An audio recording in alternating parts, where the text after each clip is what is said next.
দর্শক আসসালামু আলাইকুম, সবাই কেমন আছেন? আশা করি সবাই ভালো আছেন। দীর্ঘদিন ধরে অপেক্ষা, কবে বাড়বে বেতন, কবে আসবে নতুন পে স্কেল। অবশেষে সেই খবর সামনে আসতে শুরু করেছে। এখানে সরকারি চাকরিজীবী থেকে পেনশনভোগী সবাই পেতে পারেন এই বড় সুবিধা। স্কেল নিয়ে যে তথ্য বের হচ্ছে তা কি সত্যি সুখবর, নাকি এর পেছনে লুকিয়ে আছে অন্য বাস্তবতা? আজকের ভিডিওতে আমরা বিশ্লেষণ করব বেতন কত বাড়ছে, পেনশন কত বাড়ছে, আর বাস্তবায়ন কবে থেকে শুরু হচ্ছে। এই পে স্কেলের সবচেয়ে বড় চমক হচ্ছে পেনশনভোগীদের জন্য। তো চলুন, পেনশনভোগীরা কি পাবে? 20,000 টাকার কম পেনশন হলে বাড়তে পারে প্রায় 100%। 20 থেকে 40,000 টাকা হলে বাড়বে প্রায় 75%। 40,000-এর বেশি হলে বাড়বে 55% পর্যন্ত। আরো বড় বিষয় যেটি, 75 বছরের বেশি হলে 10,000 টাকা চিকিৎসা ভাতা থাকবে।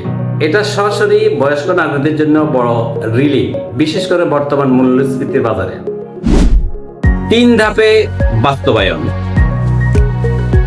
তবে পুরো স্কেল একসাথে আসছে না।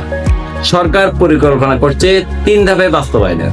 প্রথম ধাপ 2026-27, মূল বেতনের প্রায় 50%।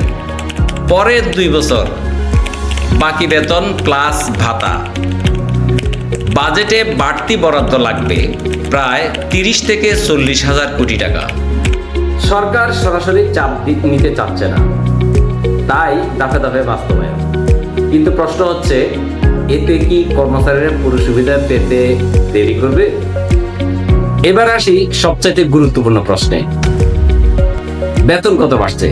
কত পাচ্ছেন আপনি বেতন? আপনার স্কেল কত? সেই অনুযায়ী কত টাকা পাবেন? সর্বনিম্ন বেতন 8,250 টাকা থেকে বেড়ে 20,000 টাকা, আর সর্বোচ্চ বেতন 78,000 থেকে বেড়ে 1,60,000 টাকা। মোট বৃদ্ধি 100% থেকে 140% পর্যন্ত। এটি গত কয়েক বছরের মধ্যে সবচেয়ে বড় বেতন বৃদ্ধি। তবে বাজার দরের সাথে কতটা সামঞ্জস্য হবে, সেটাই এখন প্রশ্ন। নাম্বার 4, কবে থেকে তা কার্যকর হবে? অনেকেই বলছেন পে স্কেল দিবে শুনছি, কিন্তু কবে থেকে তা দিচ্ছেন? সরকার কবে থেকে তা বাস্তবায়ন শুরু করবে? দেখুন সেটি কবে থেকে তা বাস্তবায়ন শুরু করবে। সম্ভাব্য যে সময় বাস্তবায়নের আগামী 1 জুলাই 2026-27 অর্থবছর। প্রথম ধাপে শুধু মূল বেতন বাড়বে, পরে ধাপে ধাপে যুক্ত হবে ভাতা। সিদ্ধান্ত এখনো চূড়ান্ত নয়, উচ্চ পর্যায়ের অনুমোদনের অপেক্ষায়। অর্থাৎ সুখবর আসছে, কিন্তু পুরোটা পেতে একটু সময় লাগবে। সবশেষে বলা যায়, সব মিলিয়ে এটি সরকারি চাকরিজীবীদের জন্য বড় একটি স্বস্তির খবর, পেনশনভোগীদের জন্য বড় সহায়তা। কিন্তু বাস্তব চ্যালেঞ্জ হচ্ছে বাজেট, মূল্যস্ফীতি এবং বাস্তবায়নের সময়।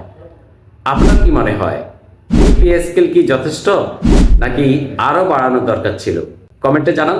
ভিডিওটি ভালো লাগলে লাইক, শেয়ার করতে ভুলবেন না। পাশে থাকুন। এই ধরনের আরো ভিডিও পেতে চ্যানেলটি সাবস্ক্রাইব করুন।